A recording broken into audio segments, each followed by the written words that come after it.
Hi friend, जे विद्यार्थी taxation मध्ये करिअर करू इच्छितात, एक परफेक्ट टॅक्स कन्सल्टंट बनू इच्छितात किंवा एक अकाउंटंट म्हणून आपल्याला जॉब करायचा असेल, तर अशा विद्यार्थ्यांना संपूर्ण taxation, auditing, accounting, data entry management, inventory management हे सर्व नॉलेज असणं गरजेचं आहे. हे नॉलेज आपल्याला मिळण्यासाठी success training and learning institute घेऊन येत आहे online training course master tax consultant faster accountant course. हा कोर्स आपला संपूर्ण ऑनलाईन लाईव्ह क्लासमध्ये होणार आहे. या कोर्समध्ये आपल्याला 4th लेव्हल्स मध्ये सर्व काही नॉलेज शेअर करण्यात येणार आहे. यामध्ये टॅली प्राईम असेल, प्लस अकाउंटिंग असेल, टॅक्सेशन पार्ट असेल आणि रजिस्ट्रेशन पार्ट. ते 4 लेवल बद्दल आपण स्टेप बाय स्टेप माहिती घेऊयात. तर फर्स्ट लेवल राहील टॅली प्राईम. तर टॅली प्राईम मध्ये आपण जे काही टॅलीचं इंट्रोडक्शन असेल, टॅलीमध्ये कंपनी क्रिएट कशा प्रकारे करावी, टॅलीच्या सेटिंग्स आपण ऍप्लिकेबल कशा प्रकारे करू शकतो याबद्दल माहिती घेणार आहोत.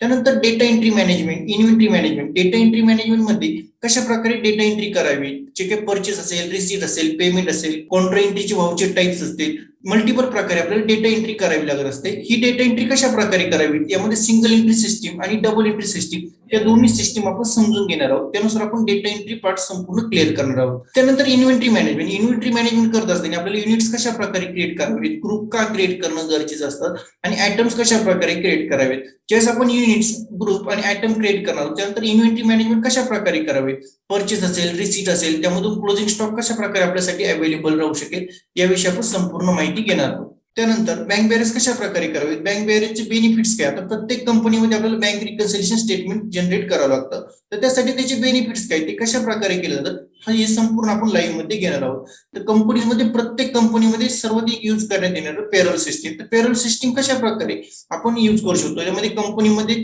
जे काही एम्प्लॉय असेल ते एम्प्लॉयचा डेटा टॅली प्राईम मध्ये कशा प्रकारे ऍड करू शकतो, त्याचे जे काही डिटेल्स असेल, personal information, address, pan number, plus त्याची सॅलरीचे डिडक्शन, अलाउन्सेस, जे काही टॅक्सेशन असेल, ESI, प्रोफेशन टॅक्स, PF, तर त्याचं डिडक्शन कशा प्रकारे केलं जातं. तर पेरोल सिस्टीम बद्दल संपूर्ण आपण माहिती घेणार आहोत की एम्प्लॉई ऍड कशा प्रकारे केले जातात, लिव्ह कशा प्रकारे ऍड केले जातात, टाइम कशा प्रकारे ऍड केला जातो, याबद्दल संपूर्ण सविस्तर माहिती आपण पेरोल सिस्टीम मध्ये समजून घेणार आहोत. त्यानंतर जीएसटीचे GSTR1 असेल, GSTR3B रिटर्न टॅली प्राईम मध्ये कशा प्रकारे जनरेट होतात याबद्दल सुद्धा आपण सविस्तर माहिती घेणार आहोत. त्यानंतर टॅली ERP असेल, टॅली प्राईम असेल, त्यामध्ये चेंजेस कोणते आहेत, त्यामध्ये जे काही नवीन अपडेटेड व्हर्जन आलेलं आहे त्यामध्ये असे कोणते चेंजेस झालेले आहेत याबद्दल आपण सविस्तर माहिती घेणार आहोत. त्यानंतर सेकंड लेवल आपली अकाउंटिंग. अकाउंटिंग लेवल मध्ये आपण कोणत्या गोष्टी शिकणार आहोत, जे काही सी असतात, टॅक्स कन्सल्टंट असतात, तर ते बॅलन्स शीट फायनलायझेशन कशा प्रकारे करतात, ग्रॉस प्रॉफिट, नेट प्रॉफिट, यामध्ये काही ऍडजस्टमेंट केले जातात. या ऍडजस्टमेंट सुद्धा आपण या कोर्समध्ये लाईव्ह मध्ये शिकणार आहोत, की जेणेकरून आपण स्वतः 100% कॉन्फिडन्सली बॅलन्स शीट बनवू शकला पाहिजे, प्रॉफिट अँड लॉस बनवू शकला पाहिजे, हा यामागील उद्देश आहे. त्यामध्ये जे काही बॅलन्स शीटचे हेड्स असतील, एक्सपेन्सेसचे हेड्स असतील, हे सर्व आपण डिस्कस करू. 2 पद्धतीने आपण बॅलन्स शीट फायनलायझेशन लर्न करणार आहोत. एक तर आपण एक अकाउंटिंग केल्यानंतर कशा प्रकारे बॅलन्स शीट बनवू शकतो आणि एखाद्या फर्मचं आपण कोणते अकाउंटिंग मेंटेन केलेलं नसेल, कोणतेही ट्रान्झॅक्शन आपण मेंटेन केलेलं नसेल, त्याचं सुद्धा आपण बॅलन्स शीट कशा प्रकारे बनवू शकतो हे आपण या कोर्समध्ये लर्न करणार आहोत. त्यानंतर आपल्या इथं 3rd लेवल टॅक्सेशन. तर टॅक्सेशन मध्ये आता मल्टिपल टॅक्सेशन असतात, तर प्रत्येक टॅक्सेशनची आपण स्टेप बाय स्टेप पूर्णपणे माहिती घेणार आहोत, की जेणेकरून GST, income tax, TDS, profession tax, PF, PSIC हे सर्व टॅक्सेशन आपण या कोर्समध्ये कव्हर केलेलं आहे. त्या कोर्समध्ये जे काही टॅक्सेशन असेल, फर्स्ट लेवल पासून लास्ट लेवल पर्यंत आपण माहिती घेत असतो. तर आपण घेऊयात प्रत्येक टॅक्सेशनची सेपरेट माहिती. टॅक्सेशन मध्ये फर्स्ट जीएसटी. तर जीएसटीची बेसिक इन्फॉर्मेशन, त्याचे रूल्स कोणते असतात, रेग्युलेशन कशा प्रकारे असतात, त्यानंतर त्याचे कॅल्क्युलेशन कशा प्रकारे केले जातात, RCM कॅल्क्युलेशन असेल, टॅक्स कॅल्क्युलेशन असेल, लेट फी, इंटरेस्ट कॅल्क्युलेशन हे कशा प्रकारे केले जातात, हे आपण संपूर्ण कोणत्या सॉफ्टवेअर मध्ये न शिकता आपण एक्सेल शीट मध्ये मेन बेस आपला क्लिअर व्हावं, यामुळे आपण संपूर्ण बेस आपला क्लिअर होण्यासाठी एक्सेल मध्ये वर्किंग लर्न करणार आहोत, की ऍक्च्युली आपण कोणत्या सॉफ्टवेअर मध्ये वर्किंग करत असताना आपल्याला कॅल्क्युलेशनचा बेस जर क्लिअर असेल तर आपण 100% त्या ठिकाणी वर्किंग करू शकतो.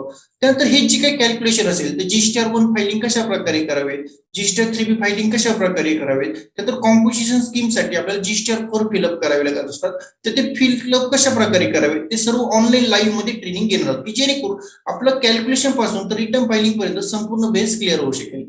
त्यानंतर आपलं जे काही GSTR2A असेल, तर GSTR2A मध्ये आपण डिफरन्सेस कशा प्रकारे चेक करू शकतो, जे काही आपण सेटअप घेतो तर सेटअप कोणत्या गोष्टींचं घेणं गरजेचं आहे, कशा पद्धतीने घेऊ शकतो. आपण ज्यावेळेस कोणत्याही बिझनेस मध्ये वर्किंग करणार आहोत, आपला सेटअप आपल्याला eligible setup as per GST law नुसार कोणता सेटअप घेऊ शकतो याबद्दल आपण माहिती घेणार आहोत. त्यानंतर GST audit part, GSTR 9C आपल्यासाठी केव्हा ऍप्लिकेबल असतो याबद्दल आपण माहिती घेणार आहोत. तर ऑडिटचं जे काही कॅल्क्युलेशन असेल ते कॅल्क्युलेशन कशा प्रकारे करू शकतो, ते कॅल्क्युलेशन आपण ऑनलाईन पद्धतीने कशा प्रकारे फिलअप करू शकतो याबद्दल सर्व मार्गदर्शन आपण या जीएसटी लेवल मध्ये घेणार आहोत. सेकंड टॅक्सेशन टीडीएस, तर टीडीएस बद्दल आपण बेसिक माहिती घेऊन त्यानंतर त्याचे रूल्स रेग्युलेशन समजून घेणार आहोत. त्यानंतर त्याचे जे काही सेक्शन्स असतात, टीडीएस कशा प्रकारे डिडक्ट करावा, त्याचे रूल्स नुसार टीडीएस डिडक्ट केव्हा करावा, दोन पद्धतीने आपण करत असतो, त्याही सिस्टीम आपण समजून घेणार आहोत.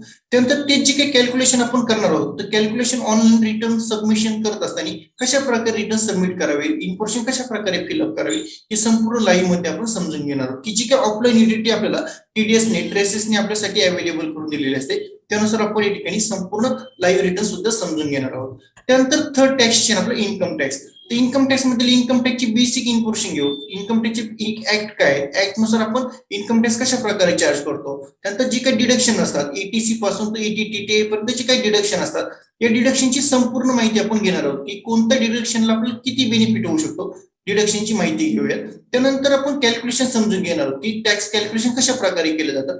या ठिकाणी टॅक्स कॅल्क्युलेशन केल्यानंतर आपण आयटीआर 1 कशा प्रकारे फिलअप करू शकतो. सॅलरी पर्सनचे आयटीआर फिलअप करण्यासाठी आपल्याला 16 नंबर फॉर्म नुसार रिटर्न सबमिट करावं लागतात. एखाद्या व्यक्तीचं जर 16 नंबर फॉर्म नसेल तर त्याचं इन्कम टॅक्स रिटर्न कशा प्रकारे फिलअप करू शकतो ती आपण यामध्ये लर्न करतो. त्यानंतर जे काही आपण अकाउंटिंग लेवलमध्ये बॅलन्स शीट फायनलायझेशन लर्न करणार आहोत. जे काही बॅलन्स शीट आपण फायनलाइज करणार आहोत तेच बॅलन्स शीट आपण आयटीआर 4 मध्ये सबमिट करणार आहोत. की जेणेकरून आपल्याला संपूर्ण बेस क्लिअर होऊ शकेल की अकाउंटिंग फायनलायझेशन कशा प्रकारे केलं जातं. त्यानंतर तेच फायनलाइज केल्यानंतर आपण आयटीआर 4 जे काही बिझनेस रिटर्न आहे ते कशा प्रकारे फिलअप करू शकतो, त्याचे काही रूल्स असतात रूल्स सुद्धा आपण समजून घेणार आहोत. त्यानंतर टॅक्स ऑडिटचा जो काय पार्ट आहे 3CB 3CD तर टॅक्स ऑडिटचा पार्ट सुद्धा आपण यामध्ये कव्हर केलेला आहे. त्याची कॅल्क्युलेशन कशा प्रकारे करावी, त्यासाठी वर्किंग कशा प्रकारे करावे लागत असतात. त्यानंतर 3CB 3CD फॉर्म मध्ये कशा प्रकारे इन्फॉर्मेशन फिलअप करतो याबद्दल संपूर्ण बेसिक कन्सेप्ट पासून ऑडिट फायनलायझेशन पर्यंत आपल्याला संपूर्ण पार्ट या कोर्स मध्ये क्लिअर होणार आहे. फोर्थ टॅक्सेशन आपलं पीएफ. तर पीएफ मध्ये आपण यूएन नंबर कशा प्रकारे जनरेट करावा, जे काही केवायसी असेल तर केवायसी कशा प्रकारे क्रिएट करू शकतो, ई नॉमिनेशन कशा प्रकारे क्रिएट करू शकतो, आपलं जे काही पीएफचं पासबुक आहे तर पासबुक आपण कशा प्रकारे बघू शकतो, जे काही लॉग इन आयडी आहे युजर आयडी पासवर्ड आपण कशा प्रकारे क्रिएट करू शकतो याबद्दल संपूर्ण माहिती घेणार आहोत. पीएफचे विड्रॉलचे ऍप्लिकेशन आपण कशा प्रकारे करूयात याबद्दल संपूर्ण लाईव्ह मध्ये आपण माहिती समजून घेणार आहोत. की जेणेकरून आपला एक इन्कम सोर्स सुरू होऊ शकेल या उद्देशाने ठिकाणी आपण पीएफ बद्दल संपूर्ण माहिती घेणार आहोत. फिफ्थ आहे ईएसआय बद्दल आपण संपूर्ण माहिती घेणार आहोत. ईएसआय ऍक्ट आपल्याला केव्हा ऍप्लिकेबल असतो त्याची बेसिक इन्फॉर्मेशन आपण समजून घेणार आहोत. त्याचे रेट्स कशा प्रकारे असतात, ऍप्लिकेबिलिटी कशा प्रकारे असते, त्याचे जे काही बेनिफिट्स असतात एम्प्लॉय असेल एम्प्लॉयर असेल तर दोघांना बेनिफिट कशा प्रकारे होत असतात याबद्दल आपण समजून घेणार आहोत. त्याची कॅल्क्युलेशन कशा प्रकारे केली जातात याबद्दल आपण माहिती करून घेणार आहोत. Six taxation profession tax. Profession टॅक्सचे इंट्रोडक्शन आपण त्याची बेसिक माहिती आपण समजून घेणार आहोत. त्यानंतर आपल्याला ऍप्लिकेबल केव्हा होत असतो. आता जे काही प्रोफेशन टॅक्स आहे तर प्रोफेशन टॅक्सचे दोन प्रकार असतात, पीटीआरसी पीटीसी. तर कुणासाठी केव्हा ऍप्लिकेबल असतो, कंपनीज असतात, आपले जे काही स्वतःचे एम्प्लॉईज असतात किंवा आपण स्वतः सेल्फचा सुद्धा आपण प्रोफेशन टॅक्स पे करणं गरजेचं असतं. तर हा जो काही प्रोफेशन टॅक्स आहे आपल्यासाठी केव्हा ऍप्लिकेबल असतो आणि आपण किती पे करणं गरजेचं आहे याची कॅल्क्युलेशन आपण समजून घेणार आहोत. पेमेंट कशा प्रकारे करावे, जे प्रोफेशन टॅक्स असेल तर प्रोफेशन टॅक्सचं ऑनलाईन पेमेंट करत असताना पीटीआरसी पीटीसी ऍक्ट मध्ये कशा प्रकारे पे करू शकतो, त्यानंतर त्याचे रिटर्न्स कशा प्रकारे फिलअप करू शकतो त्याबद्दल आपण संपूर्ण बेसिक टू रिटर्न फायलिंग पर्यंत संपूर्ण पार्ट या कोर्स मध्ये घेणार आहोत. लास्ट लेवल आपली रजिस्ट्रेशन लेवल मध्ये आपण फूड लायसन कशा प्रकारे काढावे, जीएसटी रजिस्ट्रेशन कशा प्रकारे काढू शकतो, shop act registration, import export licence registration, Udyam Aadhaar registration आणि पॅन कार्ड रजिस्ट्रेशन. हे जे काही 6 रजिस्ट्रेशन आहे हे 6 रजिस्ट्रेशन आपण संपूर्ण ऑनलाईन लाईव्ह मध्ये शिकणार आहोत. की जेणेकरून आपला इन्कम सोर्स 100% सुरू होऊ शकेल. आपली कोर्सची फी सुद्धा या कोर्स मधून 100% रिटर्न होऊ शकते. आता हे जे काही मल्टिपल रजिस्ट्रेशन आहे तर मल्टिपल रजिस्ट्रेशन करत असताना त्याचे वेगवेगळ्या वेबसाईट्स असतात. वेगवेगळ्या वेबसाईटवरती आपल्याला वेगवेगळी प्रोसेस असते. प्लस त्यासाठी डॉक्युमेंटेशन कशा प्रकारे अपलोड केले जातात, फॉर्म कशा प्रकारे फिलअप केले जातात, प्लस ऑनलाईन गव्हर्नमेंट चार्जेस किती पे करावेत याबद्दल सुद्धा संपूर्ण आपण मार्गदर्शन घेत असतो. त्यानंतर क्लायंटकडून आपण फीज किती कलेक्ट करावी याबद्दल संपूर्ण गायडन्स आपण या रजिस्ट्रेशन लेवलमध्ये करत असतो. आपण या कोर्समध्ये 4 लेवल बघितल्या, टॅली प्राईम असेल, प्लस अकाउंटिंग असेल, टॅक्सेशन असेल आणि रजिस्ट्रेशन. तर आपण बघितलं असेल की फर्स्ट या ठिकाणी जे काही बेसिक कन्सेप्ट पासून तर ऑडिट फायनलायझेशन पर्यंत ऑल टॅक्सेशन आपण लर्न करणार आहोत. प्लस जे काही टॅक्स कन्सल्टंट असतात, सीए असतात, त्याचं संपूर्ण नॉलेज या कोर्समध्ये आपल्यासाठी इन्व्हॉल्व केलेलं आहे. तर या कोर्समध्ये आपल्याला काही गोष्टी फ्री मध्ये सुद्धा प्रोव्हाइड करण्यात येणार आहेत. तर कोणत्या गोष्टी आपल्याला फ्रीमध्ये या कोर्समध्ये भेटणार आहेत याबद्दल आपण संपूर्ण माहिती घेऊया.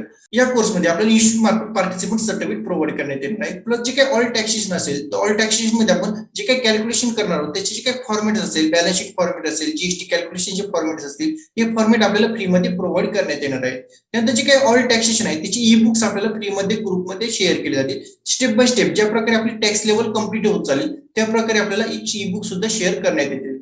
तर जे काही ई बुक्स असेल तर ई बुक्स आपण केव्हाही रीड करू शकता. प्लस यामध्ये स्टेट कोड लिस्ट असेल, टीडीएसचे रेट्स कशा प्रकारे असतात, डिप्रिशिएशनचे रेट्स कशा प्रकारे असतात याबद्दल सुद्धा आपण सेपरेट जे काही नोट्स असेल नोट्स सुद्धा आपण प्रोव्हाइड करत असतो. या कोर्समध्ये जीएसटी प्रिपरेशन सर्टिफिकेट कशा प्रकारे मिळवता येईल याबद्दल संपूर्ण माहिती मार्गदर्शन करण्यात येणार आहे. या कोर्समध्ये आपल्याला अकाउंटंट स्किल डेव्हलपमेंट हा कोर्स फ्रीमध्ये प्रोव्हाइड करण्यात येत आहे, ज्यामध्ये आपण बिझनेस कशा प्रकारे सुरू करावा, प्लस या ठिकाणी आपण इंटरव्ह्यू कशा प्रकारे फेस करावा, इंटरव्ह्यू गायडन्स आपल्याला फ्रीमध्ये प्रोव्हाइड केलं जातं. यानंतर एक्सेल कोर्समध्ये व्हीलुकअप, पायट टेबल, फिल्टरिंग, फॉर्मॅटिंग कशा प्रकारे करावे याबद्दल एक्सेल कोर्स आपण फ्रीमध्ये प्रोव्हाइड करतो, की जेणेकरून संपूर्ण एक्सेल मधील जे काही इम्पॉर्टंट पॉईंट्स आहेत या पॉईंट्स बद्दल आपण लाईव्ह मध्ये क्लासमध्ये शिकवत असतो. या कोर्समध्ये संपूर्ण all taxation, accounting, tally, data entry management plus registration सर्व लेवल्स आपण यामध्ये घेणार आहोत. या कोर्समध्ये फक्त 30 विद्यार्थ्यांना परवानगी देण्यात येणार असून जे विद्यार्थी या कोर्समध्ये येणार आहेत अशा विद्यार्थ्यांना परफेक्ट नॉलेज भेटावे या उद्देशाने लिमिटेशन ठेवण्यात आलेलं आहे, की जेणेकरून विद्यार्थी जर कमी असेल तर विद्यार्थ्यांना परफेक्ट नॉलेज शेअरिंग करता येतात. प्लस या ठिकाणी त्यांना पर्सनल सुद्धा गायडन्स करता येत असतात. लाईव्ह लेक्चरची रेकॉर्डिंग आपल्याला 24 आवर्ससाठी अवेलेबल करण्यात येणार आहे. त्यावेळेस आपलं लेक्चर मिसिंग होऊ शकतात, त्यामुळे या ठिकाणी आपण रेकॉर्डिंग सुद्धा बघू शकतात. डेली टॉपिक आपला क्लिअर व्हावा त्यासाठी आपल्यासाठी 24 आवर्ससाठी व्हिडिओ रेकॉर्डिंग अवेलेबल करण्यात येत आहे. ज्या विद्यार्थ्यांनी या कोर्समध्ये सहभागी व्हायचे असेल अशा विद्यार्थ्यांनी खालील स्क्रीनवरील नंबरवरती संपर्क करावा किंवा वर दिलेल्या लिंकवरती आपण रजिस्ट्रेशन करणं गरजेचं आहे.